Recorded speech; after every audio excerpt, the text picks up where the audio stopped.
Hello, everyone. Lover spat between Trump and Putin continues. But again, nobody knows for how long this can change literally at any time. As of right this moment, as far as we know, the weapons deal has resumed. Although, again, this is not aid, this is a sale.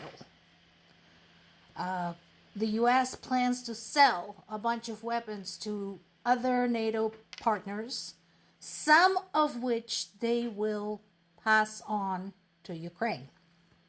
So, not quite the same deal. And again, the logistics, of course, of this are complex. The main focus remains on the Patriot air defense systems, which Ukraine, of course, desperately needs, considering it is being showered by Russian drones and missiles every single day. What I personally found amusing in this article by Associated Press is this statement by Trump. My conversations with him are very pleasant, and then the missiles go off at night. And that surprises you. Why? What did you think was gonna happen? Did you really think you're gonna ask him to please stop murdering people? And he was just gonna say, okay, I'm gonna stop murdering people. Honestly, folks, I do have to wonder, how dumb does somebody have to be? This just doesn't compute. This piece on the CBS site is something I want to treat as a developing story, because as of right now, I can't cross-reference this with other sources. So, I want to put it out there. I want to find out more, because this is straight out of the area of with friends like that, who needs enemies. So, this article is about an American former Army officer who had just pleaded guilty to sharing classified Russian-Ukraine war info on a dating site with a total stranger. So the man's name is David Slater. He's 64. He had top secret clearance at his job at the U.S. Strategic Command. He transmitted classified information about Russia's invasion of Ukraine on a foreign online dating platform. Now, we've seen this before. Do you remember the cases where we had some young people who did this kind of stupid shit? This guy has no excuse.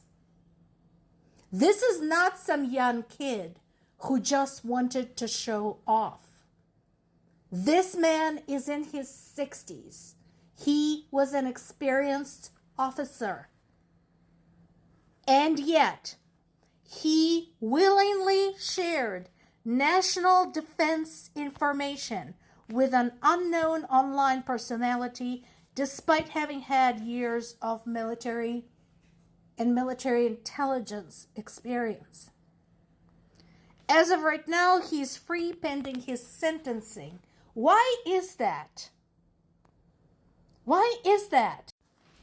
Here we have ICE chasing after a harmless bunch of people who pick crops and make beds and serve dinners and do dishes, pretending they are trying to invade us. And here's this guy who pleaded guilty to sharing national security secrets on a foreign dating site.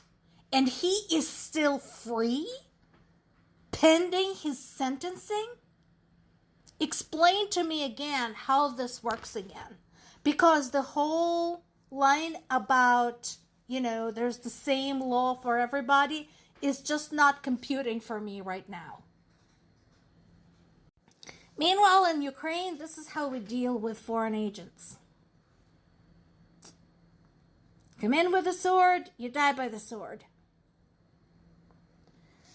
So basically, 2 agents working for Russia have been killed after they have shot a senior Ukrainian intelligence officer. And what I would like to point out to everybody, there's no surprise that there are Russian agents in Ukraine. That is not a surprise for me at all. They keep catching them and catching them and catching them. Well, again, Russia has a lot of bodies to spare, including spies. So that is not really anything new. But here's the thing. What I suggest to everybody who questions why Russia is a danger is go and look what has happened, what has been initiated by Russia by way of sabotage, terrorist attacks, cyber terrorism, information theft, all of that, and spying outside of Ukraine, including in the United States. That information is available.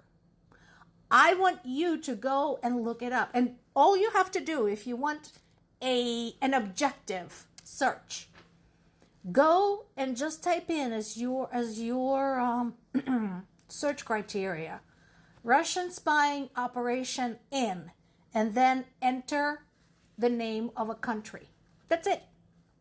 Not about who was caught, not about what was done, but just look it up. See for yourself. You're going to see a lot of entries.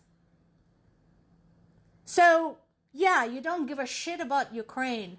Some asshole actually commented on one of my videos that Ukraine is not a country. I assure you it is, and it has been a country long before the United States or Russia was a gleam in anyone's eye. But fine, you don't care. Look at other countries, maybe even a country you live in. See what you find out. More to come.